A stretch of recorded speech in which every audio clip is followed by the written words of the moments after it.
right, it's time once again for NFL Talk from across the pond and back. It's Tim, Don, the NFL. What else could it be? We got training camp started. We got a lot to talk about. We got a lot of fun stuff going on, and we're ready to bring it to you. We're bringing the heat. That's what she said. Dom, welcome back. We missed 1 week, 2 weeks ago, then we came back, and now we're back with a passion. Now we're back with a vengeance, and now we're back with actual some, I don't know, NFL information and news. Some football happening. And what's heat, by the way? I'm unfamiliar with the concept. Yeah. Well, I keep forgetting where you're from. It's this thing like, we were just talking about this. You have 2 seasons. You have rain. We have 3 seasons. You have rain, fall, and winter. There's a season here in the States called summer where it's actually warm. It gets above 56. It gets all the way up to like 90. I've read about it in books. You read about it? That sounds wonderful. You guys have books? Yeah, we can read. We learned to read 3 to 5 years ago. Wow. It's a new thing. It's all the rage. Okay. Got them candlelighters working on. Since audible books came out where you can listen to them, that's when we learned to read. That's where you learned to read. The only problem is once it gets dark, those hamsters, you're really relying on them to churn to keep the electricity going because that's a new concept over here as well, as we've established. Understandable. And you know what they always say? You can always tell when Dom's reading because his lips are tired. Hey-o. All right, let's... I'm reading because my lips move. I have a question for you, though, straight off the bat. Right, well, a question off the bat. All right. Yeah, if you'll forgive me for going first this week. But I think it's an important one because we talked about it when minicamp was there, but we're now into proper camp. Right. And we may touch on it later, but the Winger turned up, which has been dominating the news this week. But very quickly, from your experience, I know you did a few years in the league, what are the main differences between minicamp and proper camp? And why is this more important to the team than, say, the minicamp? And I know it's not just the rookies, but... Right. There are some big differences between the two, and I'd appreciate your sort of setting out. There are 2 types of minicamps. There's one type of minicamp which is for rookies, and it's not mandatory for veterans. And then you have another camp after that, which is mandatory for veterans to show up to. And it's really the difference between I'm watching Dom chug something. I'm hoping that was iced tea because then Dom might be real fun in a little bit. But the first 2 camps are not mandatory. The first one is for rookies. It's to get them acclimated and get them fitted for their equipment. They run through the basic playbooks. You're not allowed to have any pads on. You can only have shorts and helmets on. No contact. Same with the second camp when all the veterans come in. They basically get fitted for their equipment. They get their playbooks. They get everything. They have their team meetings, and they get ready for training camp. Training camp is... back in the day, back in like the 90s, early 2000s, going back, training camp was something totally different. You had full pads, full contact 3 times a day. Now, because of the Players Association's new rules, you can only have a certain amount of practices with pads and actual physical contact. Most of the time, you're just running your team drills, your practices, and everything else. And basically what minicamp does is minicamp gets you ready for training camp camp gets you ready for the preseason games get you ready for the season. Plain and simple. Very, very good. Yeah, and look, this is where we start to find out what we've got, but it's not make or break. A missed drop. There are plenty of players that have had horrible mini camps, horrible training camps, and have been all pros.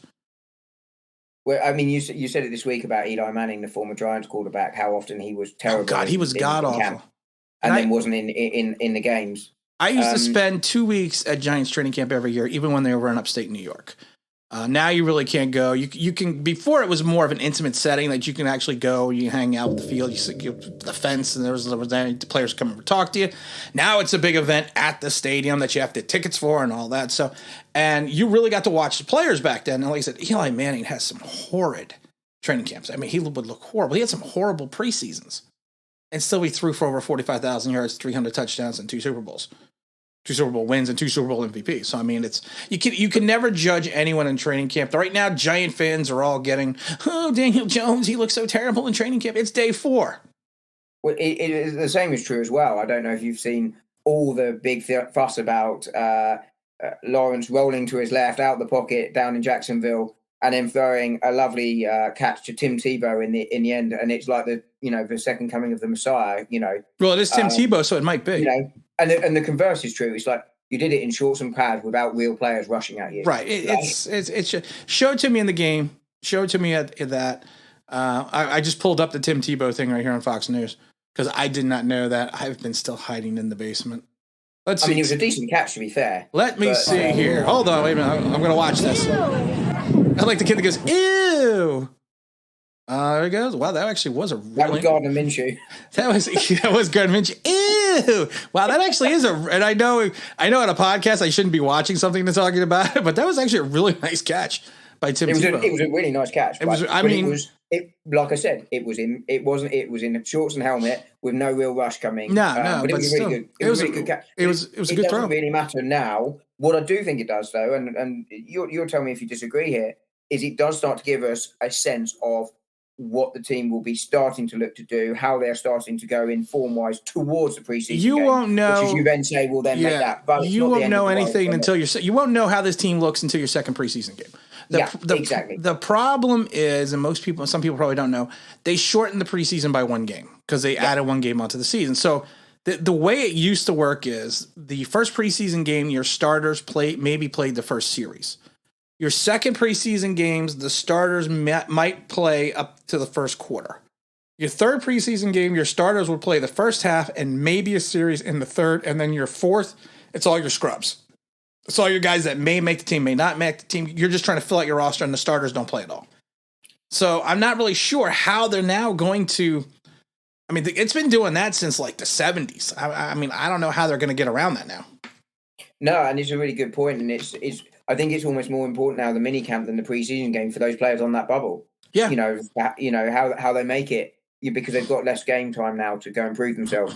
And I would rather, if I was a coach picking my roster for those ones on the edge of that roster, I'd rather see them in those preseason games than I would in training to see what they've got. But at the same time, you need to get the reps for your starters to make sure they know how to not know how to perform in the game, but you know what I'm saying. Right. But they're ready as possible for that first game of the season.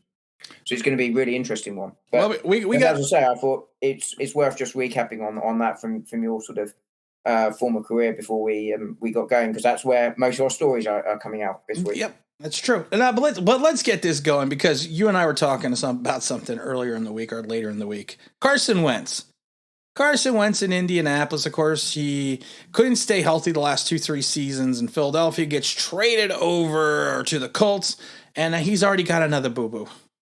But they're saying now that it's not going to keep him out of the season.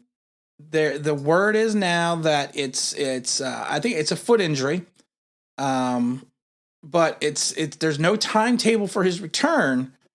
But what's I mean, you are the Indianapolis Colts. You have a good defense. You have some offensive weapons. You bring in Carson Wentz. This is going to be the missing piece to help you go through your run to the Super Bowl. And he's out with another boo-boo. What's going on, Dom? I mean, firstly, who's shocked that he got an injury? Not me.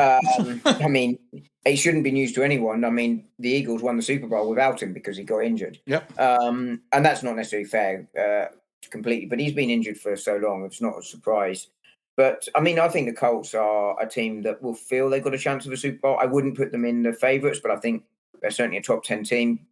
But without your quarterback, and most teams would struggle without their quarterback. There are a few where you think the difference between starter and backup is negligible, but most teams there's a substantial drop off, right. And any game time without him is a risk. And I think they brought in Brett Huntley or something like that. Something like that, yeah, they brought in.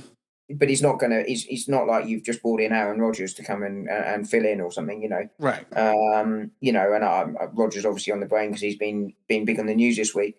But I just wonder, really, with Wentz's history, and I don't know what their cap's like, whether they're going to have to do something more substantial at that, and who they might bring in. But I was thinking through not just the names they might bring in, but I think a really nice thing that the NFL should and could be looking at to sort of help with the development of the league a little bit by doing something a bit fancy for this sort of situation. But I don't know, before I do that, what you think you would do if you were the Colts with Wentz's injury. What would you do at quarterback? Try and run with these guys or try and look to bring someone in? See, the problem is I don't know his timetable. I mean, you're going to have to try to bring somebody in. I mean, it's just going to be a given because of the fact that if you do not have a timetable for his return, yep. I mean, that's gonna be, tough. That's gonna be an issue. Is it week 3? Is it week 13? When's he back? Right. You need to figure something out. I mean, you need to find a quarterback. You need to find someone. I don't even know who's on the quarterbacks on their roster, but you need to figure out something because you literally invested in Carson Wentz to come in and be your guy. He was going with Frank Reich, where he had all of his success in Philadelphia with who he had all of his success in Philadelphia with. So you were thinking that was going to be the marriage, that was going to really turn around Carson Wentz's career and move the Colts into the second level. But right now, I mean, I forget who they just signed. They just signed a quarterback. I think, who did they sign? I mean, Hundley's probably a good chance of him starting. Yeah. Hundley was the guy they signed, but I thought they signed somebody else, but I guess they didn't sign somebody else. I thought I read they signed someone besides Hundley. But I wonder, and I'm being half flippant here because it would be so fun if they did. But I mean, the team I'm about to mention, I do think they might want to have a knock on the door there. But wouldn't it be hilarious if Nick Foles ended up there? I think it's funny that a lot of people think it'd be hilarious if Nick Foles ended up with the Giants. Because of everything that's going on with our old buddy. It would be hilarious for the rest of the NFC East, I'm sure. But I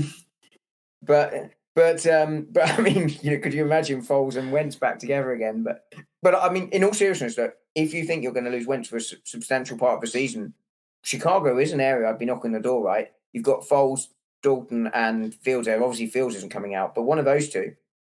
But I think there's a better solution if the league sort of allowed that sort of thing. Yeah, I don't know, man. Like I said, I just find it tough now. Like I said, you really, and it has nothing to do with Carson Wentz. I mean, injuries happen.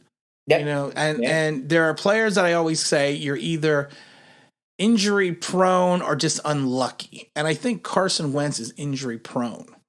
Yeah, and I think that's going to be the big difference for Carson Wentz, that he has that injury bugaboo, that I like to call it. So I mean, you feel bad. You feel bad for Carson Wentz. You feel bad for Frank Reich and the Colts fans. But it's just one of those things that what are you going to do? I mean, you look at the 49ers and how they've had to deal with it over the last few years with Jimmy G. Right, exactly. And when it's your quarterback, it's a far bigger deal than it is in almost any other position. But if I may, I just think we talked about this, about what NFL can learn from other sports. And I think something like the loan system here would work really, really well. Because I think what you could do, let's assume that Wentz is out for a while. He's back, say, week 10. It doesn't matter whether he's out, but you think you're going to miss him for a substantial number of games. Right. Your backup is obviously not going to be the man to carry you through toward where you want to go with your team when you feel you've got a Super Bowl chance. So what do? An ideal world would be for those teams like the 49ers where they have Trey Lance sitting behind, or for Fields at the Bears, or for Jordan Love at the Packers, to go and get them in for one season. It's essentially a loan. You give up, say, a 4th, 5th round, 6th round, whatever draft pick feels appropriate. You take them for the season, they play with you for the season, and then they go back. So you're probably looking at the lower end draft picks. And actually what that does in theory is you could really see both parties benefit. They get a better backup for the remainder of the season to keep them in with a chance. And those other teams get their quarterback a chance to start potentially. Now, they may prefer to keep them with them, backing up their quarterback, but it actually might just give them an opportunity to go, let's see what we've got. Particularly Jordan Love was the man that sort of sprang to mind particularly there. But that's not likely to happen when you get traded. You tend not to come back. Well, they do something similar to that right now in Major League Baseball. It's called the Rule 5 draft. And what happens is you can take a player off a 45-man roster in Major League Baseball. And then what happens is that player has to be on the other team's roster the entire season. And if they are, the other team gets a draft pick. If they send that player down to the minors, they automatically revert to the rights back to their original team. I don't think that would work in the NFL for a couple reasons, because the NFL only has a 17-game season. So what's going to happen is, what if you have some guys and some teams that are smart enough to say, hey, you know what I'm going to do is I'm going to take the backup quarterback of my rival, give him a 7th-round draft choice, and if something happens to him, I got their backup quarterback. And then you also have coaches that are smart enough to say, listen, I'm going to take this one guy who is he may not play any well, but he knows the entire offensive system. of the team. Let's say the Giants are playing Washington next weekend. The Giants grab Kyle Allen for a seventh round, their quarterback for a seventh round draft choice. Well, now they know the entire offensive setup a week before or 2 weeks before the Washington game. So I think how I see this working though would be, which would get around that, would be that both teams would have to agree to the. You don't have to send them. Then no one would ever agree, because I'm never sending my rival anywhere. I mean, I'm never sending my rival or even anyone in my division, or even in, I would never send anyone in the NFC. If I was an NFC East, let's say if I was an NFC team, and it doesn't matter, you don't have to be in the same division, but let's say the Giants have a quarterback and the Bears take the quarterback. I wouldn't want them to go to the Bears because I may face them in the playoffs. Yeah. You probably see it interdivisional, but I think just the opportunity to do that there might be one or two players or teams that think that's actually beneficial and might just find a solution. If it was a longer season and not 17 weeks, I would see that, because you could do that in baseball, because it's more of baseball, even though it's a team sport, it's more of an individual sport in regards to just you and the pitcher. And you play how many games is it? 162. 160 power, even more than I thought. Yeah, so I mean, you're playing a lot of games. I mean, but to me, like I said, you got a 17 game season. Every player counts, every backup counts, because you don't know what happens. And I don't want to give up I don't want a seventh round draft choice, even if it's for my third string quarterback. Because how many times have we seen two quarterbacks get wiped out in the same game? It just happened in Chicago, or 2 years ago, or last year, I can't remember when it came, where they lost both their starting quarterbacks. So it happened to the Eagles last year, right? Wentz that's right. It was Philadelphia last year too. Jalen Hurts off the pitch because he had an injury. Yeah. No, they wanted to see what their third string had.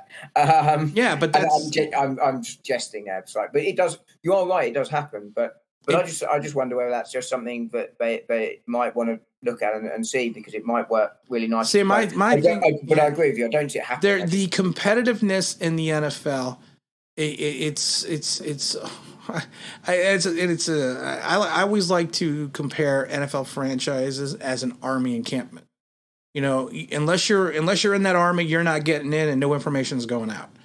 So for a team to just say, and I know I understand both teams have to agree, but I can tell you from a competitive standpoint, it would no head coach would ever want to do this. There would be no. There would be no one moving, because no coach is going to sit there unless you're giving up like a high round draft choice. Like if you're taking like my second string quarterback for a second round draft choice and you're taking the money off my cap, then I would do it. But if you're talking a low round, it's just not worth it for any head coach to put that forward. And I understand we're just speculating. I'm just exactly that. It was just an idea that I had. It was like something like that might just suit Green Bay in terms of they can see what they've got in Jordan Love, because they're probably moving on from Aaron Rodgers after the season. Speaking of Green Bay, though, but there we go. I thought we might. Mr. Discount Double Check. He's happy now in Green Bay. He's not happy. He's not unhappy, but he's in camp. He's smiling. He's throwing the football to his wide receivers. Dom, what's going on here? I thought Green Bay was icky, and I don't want to be there because just everyone there is so mean to me. What did the Packers do to make it so happy now? I imagine several $1 million. Yeah, that made me happy too. Had he not gone back. But I mean, that's the first reason. Second reason, I never thought he's ever been happy ever. Right. But thirdly, what is clear though is his next job, because I've said all along, I think this is the last season he moves on. What is clear is he's not moving on to the local tourist board to sell Green Bay as a holiday destination. I think that's quite clear from his comments this week that is not his next job. Yeah, I don't think that is. But look, it's no surprise he's back. I've always felt he was going to be back. What I do find odd, and I do mean this quite seriously, is that they are trading for players that he wants, like Cobb. I mean, I think they have a better player on the roster. Cobb is 306 years old. Right. I mean, he's not what he used to be, right? No. And I don't see how that helps the team.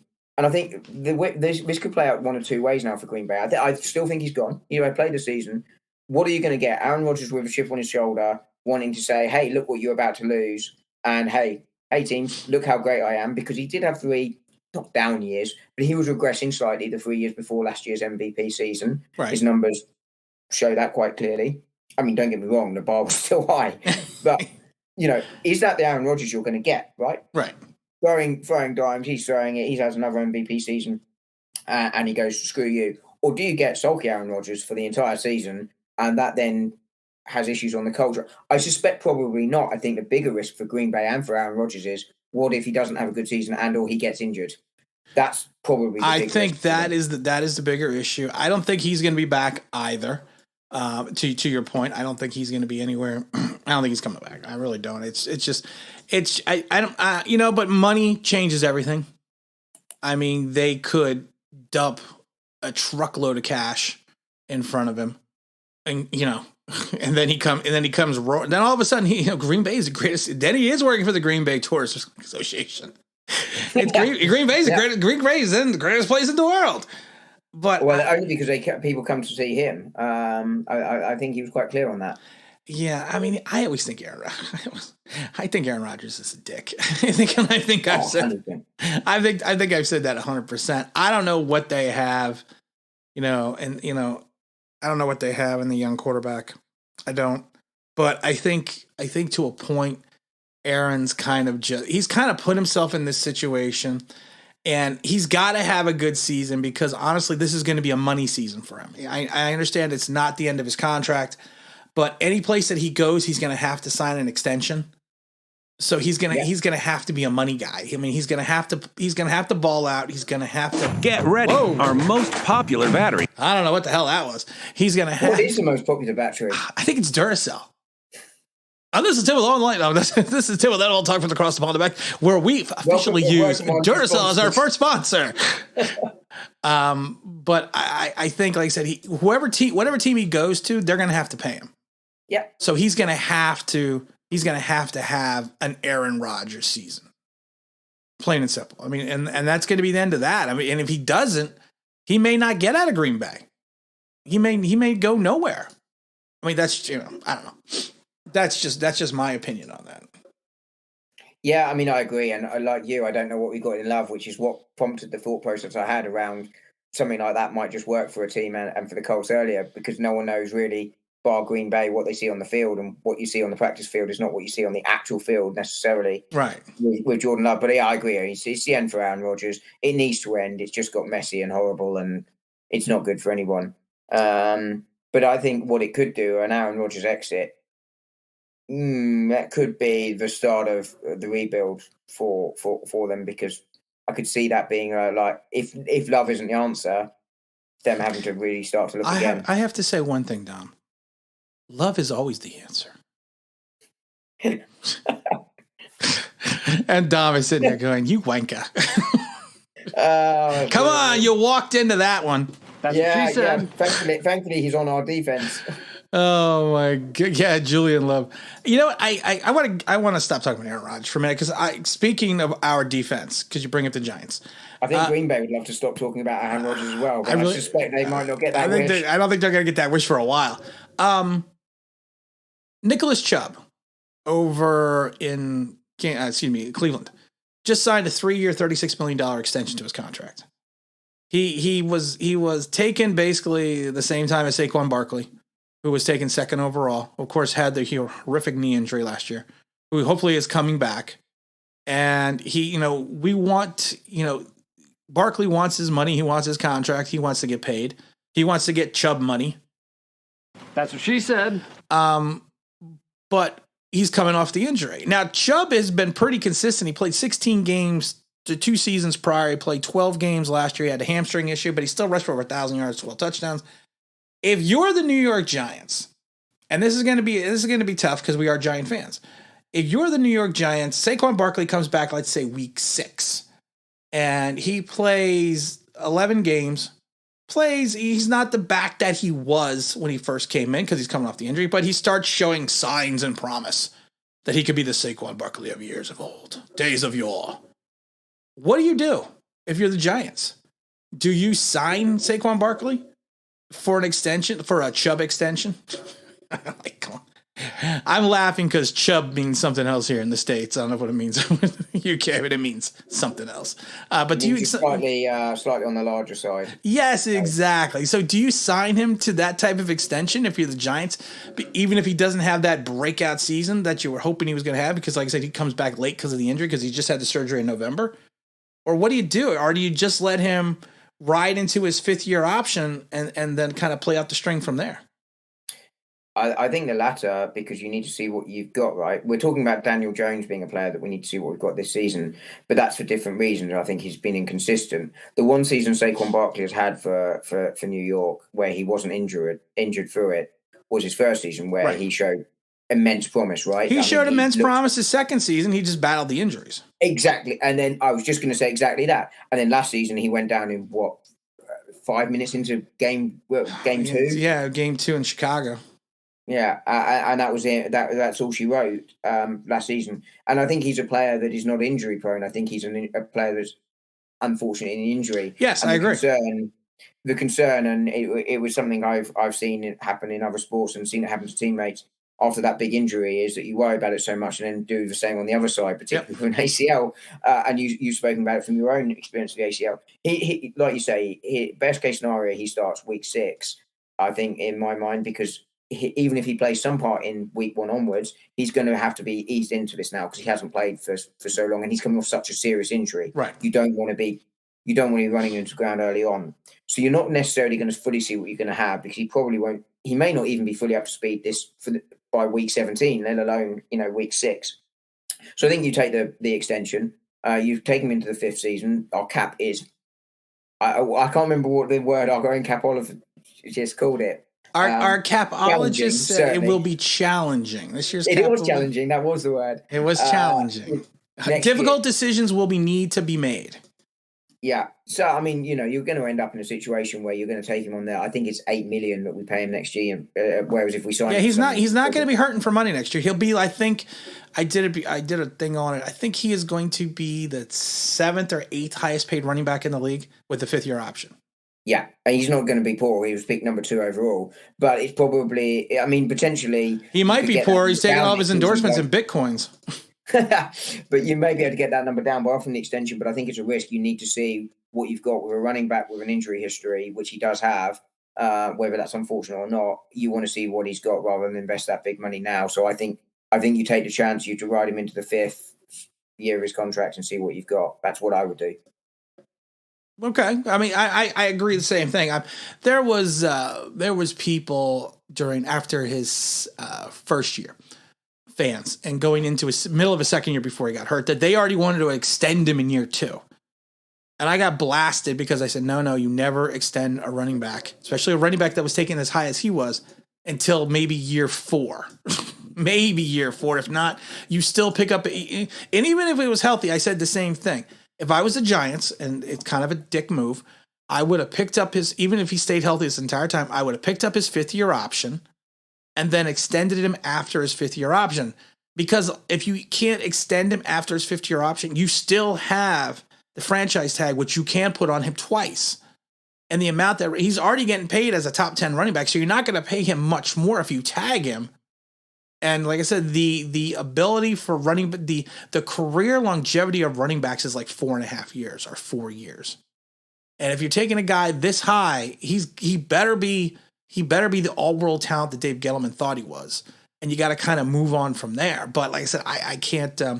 If I was the Giants, I would, even if healthy, I would have extended him to year 5 and then pushed out his extension till then. If I could not negotiate after that, I would have just tagged him.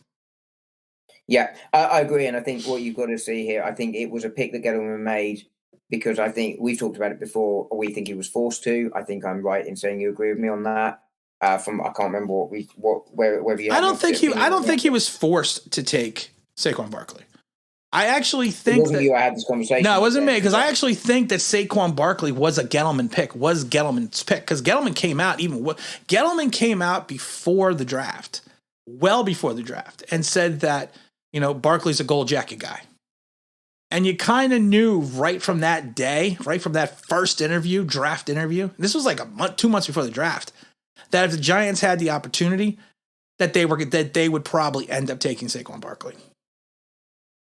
Fair enough. I mean, my view is that they were sort of forced to try and put a running back in there rather than try and build the way I would do, which is through the trenches and then put the other pieces around it. But either way, I think for me, you're exactly right on the running back. It's not a position where you offer that extension early because of the attrition rate at running back. And I think there's a real genuine potential that if this season doesn't go well, that we almost have to start again. And at that point, you might be starting to look to trade Barkley anyway, because you could be moving fully onto a new rebuild if Daniel Jones isn't your guy there. Right. Potentially not. You might be able to go and use your 2-1s to pick up a real talented quarterback, and then maybe you're able to go. But with our cap next year, and the fact, if Daniel Jones doesn't work out, it's one of those pieces you might be looking to trade to move the team on and start again, and hope that you can get it right next time around. But yeah, I don't extend him. No, I couldn't. I just couldn't see it. I just found it curious, like I said, because you and I talk Giants a lot, but we haven't really talked about that aspect, because like I said, I don't think anyone knows what Saquon Barkley is gonna. I mean, what's gonna happen with him? I mean, ACLs, and I've said this a million times, ACLs are not what they were years ago. No. You can come back now, and Adrian Peterson showed it years ago. You can come back in X amount of weeks now. I mean, you could come back. He came back, 8 months? 8 months. I mean, so you can come back. He's a bit of a freak of nature. He's a freak of nature, but you look at Saquon Barkley, he may be that same type of freak. Yeah, I don't disagree there. And look, I think there's a difference between him and Jones, right? They're both potentially on the contract. Do you, don't you? Not necessarily this year, but you're starting to have that sort of, are they the future of his team, yes or no? With Daniel Jones, I'm not saying he doesn't have the talent, but I'm not sure. Whereas with Barkley, I know he's got the talent. For me, that's not questionable. The question is, what's his health status going to be as to whether we keep him or not, and what's the team status going to be? Are we moving forward or are we starting again? And they're the questions you'd be looking at rather than has he got the ability? We know he well, we don't know. Honestly, I can't even say if I know he has the ability right now, because everyone comes back from ACLs different. Yes, that's true. That is true. But I mean, you know what I mean in terms of. I don't question his football smile. I don't question the ability he had prior to the injury. He might not now. That is a good point. But the point I was trying to make was he's in a different world. I'm not extending because of his ability. I'm not extending because I don't know if he's healthy. Okay. I think that's a fair assessment, the way to put it. Like I said, it's all arbitrary right now because he hasn't even stepped back on the field yet. I mean, once he gets his ass on the field, then we could see what he has. I can't even talk today. I'm still hiding in the basement. We could see what he can do. But I think that's what we need to. What is that? Wait, hold on. Draft, baby. Yeah. Oh my God, we've been running long already today, and it's time for the Dom Lightning Round. I just had to do that to you, Dom. I'm sorry. I get used to it. To be fair. I mean, we can't take the mick out of the King of Idiots every week and then expect to not take the mick out of ourselves, right? Yeah, that's true. Who are you calling a mick? Oh, this is going to be one of those things we were talking about beforehand, isn't it? Where we had different words. Mick, as in taking the we're taking them having fun at the other person. Oh, okay, because where I come from, a mick is slang for an Irishman. It is here too, and I'm a mick. Yes, officially. Yeah, it's not one we often use, but in this context, Mick, for clarity, and I'm aware that you're sort of deliberately allowing me to dig my own hole. Yeah, I'm giving you the shovel, man. Yeah, well, it's more of a JCB digger that's going to turn up on outside my house in a minute just to help me dig it. But no, Mick, in this context, and I don't know if it's if you have one in the state, but basically it means you're taking the piss out of someone. Well, we actually just use the term "taking the piss" out of someone. I was trying to keep it PG. I didn't know we were PG. I didn't know that. Thanks for telling me, man. But you know what? Well, we tried to avoid cussing. Draft, baby. Yeah. It's Dom's Lightning Round. I should have just kept talking, and then maybe no one would have heard the button press. I was trying to help you out there too. Sometimes I got to try to save Dom. Usually people need to save me, and most of the people that know me personally and most of my friends will tell you, if Tim is the voice of reason, God, we're in some serious trouble. Yeah, it's not gone well for me at all there. Things are not going well when I'm the voice of reason. But Dom. Yeah. So I just need to sign this form because it is a JCB that has actually arrived. Oh my goodness. What do you got for me? I've got a JCB on the lawn. Really? No. Oh, I thought you really did. I was like, really? I was like, wow, okay. Might have when the. It's like I'll wait. I'll vamp. Do you know what? It's a shame we haven't started the extension yet because there might be some kind of machinery that I could have gone. Yeah, look here. See, that would have been funny though. It's a bit like the joke I came up with about half an hour after recording a few weeks ago when we were like, yeah, we should have gone with that. But I didn't think about it in time. But I want to talk Zach Wilson, who's obviously signed now his rookie deal, but he held out for 2 days in New York Jets, which is possibly the most Jets thing that could have happened to the Jets this season. And look, it's not the first time, right? And it was primarily about money. It's always about money. It's not always, but 99 times out of 100. Eli Manning held out, right? There was the trade, and that I don't think. Well, he didn't hold out. He didn't hold out for money. He held out because he just didn't want to go to. He just didn't want to go to San Diego. No, exactly. But I mean, his dispute with San Diego was because he didn't want to go to San Diego. Right. That wasn't money. No. But you're right. I take your point. But obviously, that's not great for him. He's lost a couple of days reps. Not the end of the world. He can catch that back up, and et cetera, et cetera. But why do teams allow themselves to get into this situation? They've got multi-million billionaire owners, and you're talking about a few hundred. Well, not even that. A few $1 million that the player's going to get anyway. But it has nothing to do with money because of the fact that you are slotted into that salary. You have a slotted salary that you are each pick has a slotted salary, and you are guaranteed that pick, that money either way. About his signing bonus. This is the way. Here's the thing that the only thing that teams can do. They can a lot of times. The Bosa did this a couple of years ago. He held out because of the contract language. Certain languages in his contract. He didn't hold out because of the money. The only thing with Zach Wilson was it was a bit about the money though, right? Because when he got the money, the amount wasn't. There was other additional. The Bosa issue was there was other additional language in his contract which he did not philosophically agree with, and they never really got into exactly what the language was. But this isn't the first time that contracts have been held up by contract language.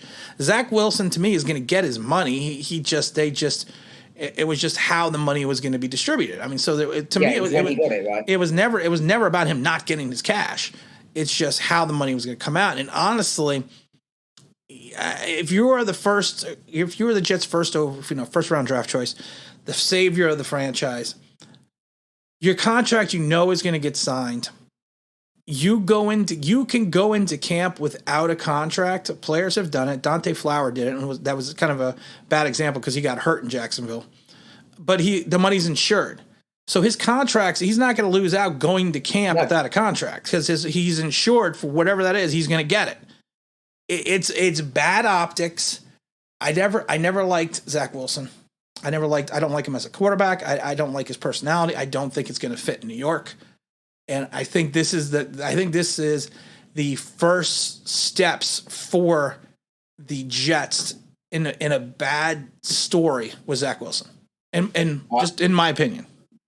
Yeah, we said it before that at least one, but probably more like 2, if not 3 of these 5 will fail. I've got Mac Jones down as my nailed on. It wouldn't surprise me if Wilson was the other. But it's like you say, it's bad optics, and that's why I want to know, why do teams and players get themselves into this situation? Players, I can kind of see it because you're, like you say, you're going to get your money, but it's when you're going to get your money, and et cetera, et cetera, and you might want it up front. Different teams have different, and I always explain this. I try to explain this to people. Different teams have different financial obligations, and the way they pay certain things out are sometimes on a different schedule than what players may like, especially rookie players. and you're into finance, so sometimes people's year end doesn't happen December 31st. It may happen July 15th. That's just the way it is. And so with some organizations and some companies, I had a company that I used to work for that their end of the year was August. And the start of their fiscal year was September.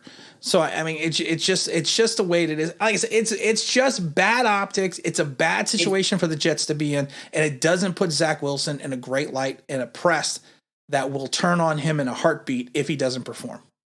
Yeah, just ask Daniel Jones what it's like to be a quarterback in New York if it's not going well. But like I said, I just don't understand the logic from either player or organization to end up in the situation where that's the story. I can somewhat understand it from an organizational standpoint because, like I said, you have certain financial obligations that are met and paid at certain periods of time, and it may have just been where they're paying out the cash and how they have it set up for tax purposes and other things. It may have made more logistical sense for them to pay it at a certain schedule, and Zach Wilson didn't like the schedule. And that's what I'm saying. It's not, like you're getting $20-something million in a signing bonus. Who cares if you get? I think it's 30-something. 30-something. I know the number, but who cares if you get $16 million the first month and $14 million the next? And that, from my point of view, I'd be in the same boat. And that adds up. That adds up to 30. Well, just want to say that. But you're right. I mean, from my point of view, like I say, is it worth it? Is it worth the optics around it? Save yourself that little bit of cash. It's not worth it. Especially when you're the Jets, who have had not exactly the most stellar recent or even not even recent history. I just don't understand. I just don't understand it. Yeah, no, it is what it is, and that's what I always say. And it's just it puts you, and I don't want to say it, but it does put the player in some regards in a bad light. Yep. We've talked about with Aaron Rodgers, right? Both sides probably at fault, but it doesn't make anyone look good, and why do it? Right. At the end of the day, it doesn't. You're right, 100%. What else you got for me, Dom? Speaking of players that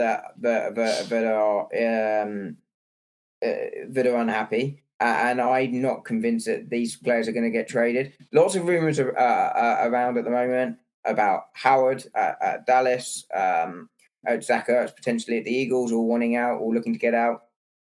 Do you think this is just paper talk at the moment, which I'm not convinced it is paper talk? Do you think this is just them angling for new contracts to get more money, which clearly with Howard it is because he's Howard? Or do you think these guys will end up traded? I think Howard's just as a contract negotiation. I think Zach Ertz just wants out of Philadelphia. He knows how bad Philadelphia is going to be. He wants to go end his career somewhere where he can play and potentially play for a playoffs. Yeah, I mean, Zach Ertz, I think it is not money. I think you're absolutely right. The Eagles, for me, worst offense in the NFC East, worst defense in the NFC East. They're in rebuild. And they acknowledge they're in rebuild, to be fair. They've started it. Right. And I think that's all. I mean, like I said, that's, and I wish I could expand on that, but like I said, that to me, what it is, Howard wants money. Ertz wants to go out and play and win and end his career somewhere else. But there'll be other stories about this in the coming weeks, right? Where you're going to have players in similar. You're always going to have players that are going to be unhappy, especially towards the end of the camps, especially veterans who are being replaced by younger players. They're all going to want to be waived, or they want to be traded, and it's just the NFL, man. I mean, this has been going on now for years. That's it. And I was going to say, how many of these guys that come out, my question, how many of these guys that come out, and we don't know how many are going to come out doing this sort of thing, actually going to end up moving on? But I would suspect not as many as you would think. No, exactly that. And of course, fan base is going to go, this guy wants, let's go and offer them you're not going to get much of that, right? Right. No, I mean, no. Usually you don't. But I think most of these, if not all of them, will either be waived if they're right on the bubble, or for players like Howard, who's obviously not getting cut by the Dolphins unless they're absolutely insane. Oh yeah, unless they have to. They'll start the season on the Dolphins and probably end it unless the Dolphins have such a horrid start that they go, do you know what? We might as well trade him now and see what we can get before we see what we can get out of him. Yeah. No, I agree. And I don't think the Finns will do that. I don't have them quite as high as some other people do, but they're not going to be 2-5 after 7 weeks, No, I don't think so. Well, you never know, but I don't think so. But It's the NFL. You don't know. Well, we talked about it earlier. Tua goes down, the backup goes down, and suddenly you could be 2-5. You're right. You suddenly could be 2-5. You're 100% right on that. But even then, you go, well, that's just unfortunate injuries, and there's no way we're trading our best player. No, well, you hope they're not. I'm not saying it's their best, but you know what I'm saying. But yeah, I mean, I just think that's interesting. I just love all the sort of social media reaction stuff to that sort of thing. I was like, that's not happening. I love social media. And you've moved from the basement to the attic. I've told you I'm going to the attic. I'm going to the attic. If anyone that wants to see what Dom's talking about, of course, I do online Big Blue Sports Entertainment, talking all Giants on YouTube. And I've been staying with the in-laws. So I've been hiding in the basement. So now I've changed my background. So now I'm now hiding in the attic. I'm not going to tell you the blue joke Dom said to me earlier because I find it racially offensive. I don't find it racially offensive. I just find it historically offensive. More than a bit strong. It wasn't necessarily. It was bad, Dom. It was bad. I'm not going to lie to you. It was bad. It wasn't PC, but it certainly wasn't. It was very blue. That's all I'm going to say. It was blue. That's right. It was blue. It certainly wasn't racially offensive. Let's definitely roll that one back. I'm not rolling nothing back. I am. I'm protesting in the strongest terms. It was, however. It was not. I should rephrase it. It was not. It was more ethnically insensitive. Not even that. It was just a blue joke. Yeah, about a little girl hiding in the attic. But yeah, you've already got in hot water once. Of my own making on this occasion. Let's be factually accurate, and we can move back on. Factually accurate. It was not a racist or offensive joke. It was just a joke that was told in poor taste. And it offended my delicate sensibilities. No, it did not. It did. Anyway, let's move on because that's absolute poppycock. Poppycock. We broke out poppycock. Yeah, I told you I'm trying to keep us peachy. Oh my god, I don't like being peachy. It was actually a fun. You know what's funny though? It was a funny joke, and I would say. We were moving on. And I would say that maybe 97% of the population would not be offended by it. Yes, exactly. But in the PC era that we live in now, there would be a segment that would chastise Dom for his which is why we are moving on. Quick, Dom, tell the joke though. Come on, tell the joke. No chance. Tell the joke. You're no fun. Come on, tell it. We're moving on. Say it. No, never gonna. We're moving on to my Jerry Springer moment. Oh my god! I would say this though, Dom. I found the joke funny. Oh yeah, it was very humorous, and like I said, because Dom has alerted to me the fact that we are, I guess, a PG rated show. I didn't know. I literally didn't know that. I mean, it came as news to us all, but came new because if it wasn't a PG rated show, I would say the joke. You know what? You know what the worst thing is, Dom? I've said worse than that just like maybe 6 hours ago. So that's why I'm just like. That's why it just makes it funny, and I love watching trolls turn different colors. Dom evidently went from white to blue because we all know trolls can't turn red. So sorry. Did I just defend trolls? Was that? I've no idea. I'll go and find the nearest bridge. I'm laughing so much I'm snorting. All right, Dom, you got to get it. We definitely need to move on, right? Moving on. You've got a button to press for my Jerry Springer moment. Other talk show hosts are available. Oh wait, yeah, here we go. We're flushing that segment. Yeah, we're definitely getting canned after this. Oh my goodness, but that's fun. That's what you got to do, man. That's a podcast. It's life. It's fun. It's exciting. I do think we should do a podcast that's a little bit more blue. That's just me. You have your own podcast that's a little bit more blue. Yes, MetLife Mafia, talking New York Giants. I curse, I swear, I say all the things you want to say. And we're seamless plugging as well. What's that? And we're doing seamless plugs now. Yes, I have to. Yeah, it's so seamless. For the fifth time, should we move on to the final thought? I have to do the seamless plugs, man. I got to get people to watch these damn things, so I got to go out and get a job. We wouldn't want to do that, would we? Please, everybody, tune in and listen to Tim's show, because otherwise some poor sod somewhere is going to have to work with the man. Okay, listen, could you see me working? Like, I'm old, and we're getting off topic here, but I'm old, and I admit this. My best days in reference to corporate America are behind me. So I would have to work at some place like Home Depot, which is, you have Home Depot? No, but I'm familiar. You can work there with Trevor Benjamin. Yeah, yeah. He had Travis, but what's his name? Kelvin Benjamin. Kelvin Benjamin. You knew what I meant. Yeah. So I could you imagine me though working in Home Depot and asking someone coming up and asking me where something is? I mean, I can imagine it happening, but I can't imagine you. I imagine that Kelvin Benjamin's Giants career would last longer than your Home Depot career. I think it would. You know, and it's funny because when I worked in corporate America, you could say things. Back in the day, you could say stuff and not offend people. And I had a buddy of mine who actually told me, you know, I said, well, I'm thinking about getting back into corporate America.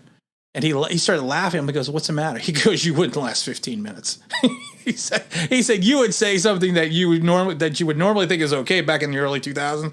He goes, but it's like, you can't say that. You can't say those things anymore. I had we probably should get back to the NFL in a minute, but I had someone say to me the other day that they're definitely keeping their face masks on, even though you don't necessarily have to over here anymore, albeit I am too. But she said to me, she goes, I'm keeping it on because I've been mouthing things at people and they couldn't see it because I've had the face mask for too long now. But I think it's now become, I've not learned how to control it anymore. So I need to relearn that before I can remove the mask. I've done that. And I admit that freely because I do that. I go like this, mimic people. Without the mask. Without the mask on. Oh yeah, I have to have the mask on to do it. All right, Dom, we're going to draft, baby. Close it out with a Dom final thought. Hopefully, I've forgotten what it was about. Hopefully it won't be blue and have anything to do with poppycock. No. I mean, I've forgotten what it was now. It's no, I haven't really. So look, you did a video this week and it got me thinking, right, about shameless plug. Yeah, well, we've done that. We're not plugging you anymore. We just did it again. I did a video. Where did that video come from? Online Big Blue Sports Entertainment on YouTube. Yeah, and there are 12 people listening to this, so it's now down to 6 because they've listened to us ramble for 20 minutes. You know what's funny? I don't want to say something here right now because this is actually interesting. I find it interesting that the podcast where we ramble are some of our most, and you joke it's 12. We have more than 12 people each episode. We do. It's 14. We do. Now, come on. Actually, I wouldn't keep doing this if we didn't. We've got many dedicated listeners.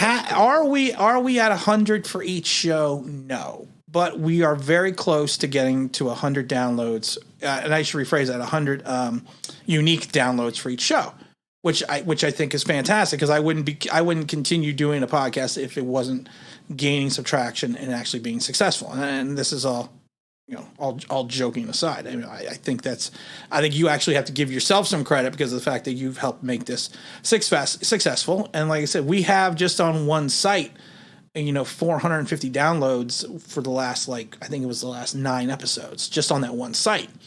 So there's multitudes of sites and multitudes of places. So like I said, I don't want you, I'm going to chastise you. I don't want you disparaging our success because we do have people listening, and I think we have people listening on every continent. And I find it interesting that a lot of the times our most downloaded episodes are episodes like this, where we talk sports, talk NFL, but we also talk poppycock. Yeah, whatever. Why we don't do any planning whatsoever. And last week was a good episode, but the episode, not the one we missed, but the one before that, where we were just kind of went off the cuff on a lot of different things, was actually our most downloaded episode. There we go. So, and the thing is, we do that every week, pretty much. Yeah, but the last couple of weeks, I guess we do. What the hell is your final thought, Dom? All I prepared for was the draft one, where I was like, I need them listed down because if you take a player that I'm not expecting, I need to know who the hell's left. But my final thought, you did a video this week, right, where it was on Joe Judge's press conference, right. I think, if I remember rightly. And you said it doesn't really tell us anything. It's coach speak, which is absolutely right. You're around any sport long enough, they all say the same thing, right, which is nothing at all. They just say what you want to hear. However, obviously, Aaron Rodgers probably went slightly off piece as a player this week. He's not a coach, so he's allowed to. But he's not a coach. Right. But even then, the players do. Like, I've seen documentaries of sports teams where they've given literally a media briefing before they go out, and it's like, you need to say these 5 things. They're all taught how to do it. But Kyle Shanahan seems to be a coach that almost, I'm not saying he's not thought it through, and I don't think he's doing it off the cuff, but he seems to almost be taking a bit of a different approach with the way he has. For instance, he said, look, we moved into number 3 without necessarily knowing who our quarterback was going to be. And you can decide whether you believe that or not. He said he tried in the 24, 48 hours before the draft to get Rodgers. He's gone out and said Jimmy G's our starting quarterback, no ifs, no buts, no maybes before they've had a competition.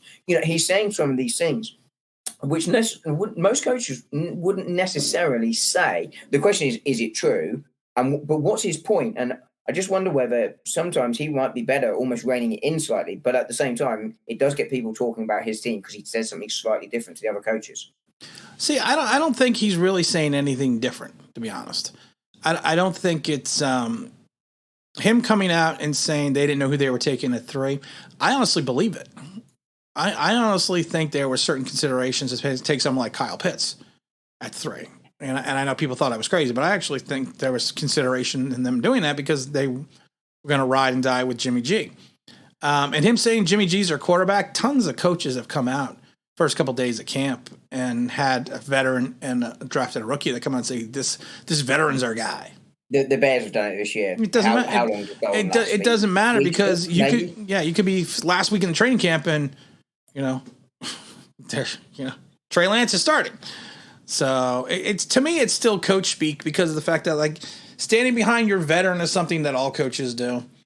The Giants have talked about how with Daniel Jones and, it was, you don't know if it was a Gettleman pick or what. So, I mean, it's to me, like if a coach would have went the Aaron Rodgers way and had that type of honesty, then I'd be shocked. Yeah.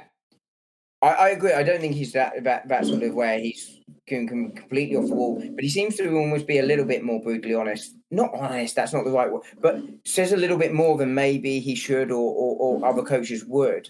And I wonder whether he would be better sometimes just saying less. But I think he's fine. I don't see. I had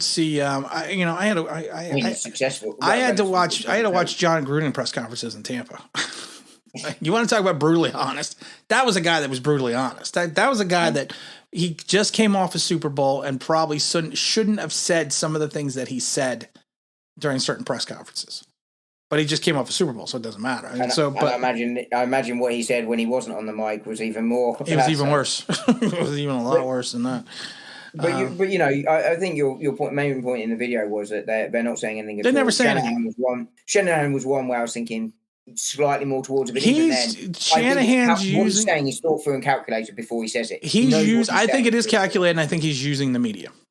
Yeah, and I think it's 100% calculated because of the fact that if Trey Lance falters, and he's still and Shanahan's still the coach, he could say, "Well, see, it was a quandary, it was a quagmire who we were going to take at 3." And he's got to keep the hype up on Jimmy G because he knows he needs Jimmy G for like the first 6 weeks of the season till he can get Trey Lance up to speed. So I mean, I think it's just all with his regards. I think I think he's savvy in the way that Bill Belichick uses the media, and that's a shout out to Champs. So he's his best by saying nothing at all, to quote a famous pop star from the 90s. Oh, I said that too. I didn't know it was a famous pop star from the 90s. Yeah, I think you might be slightly less musically talented, but you did have a lovely singing voice when I clicked on the link. Thank you. I was singing. I do like to sing. I do like to point out we are wearing the same type of shirt again. Yeah, I know. Again, not thought through, but 2 weeks running. 2 weeks in a row. 2 weeks in a row. Hiding in the attic. We've got our in line or whatever it is. That's what it is, man. It's all simpatico here. That's all it is. And on that note. Well, I would say great. No, we're going to close it out. I don't want any thought from you because you have been naughty today. This is Tim and Dom from NFL Talk from across the pond. In fact, we are closing it out, guys, because we are running way long. That's what she said. Dom, thanks again for an awesome week, and we're going to see you next time.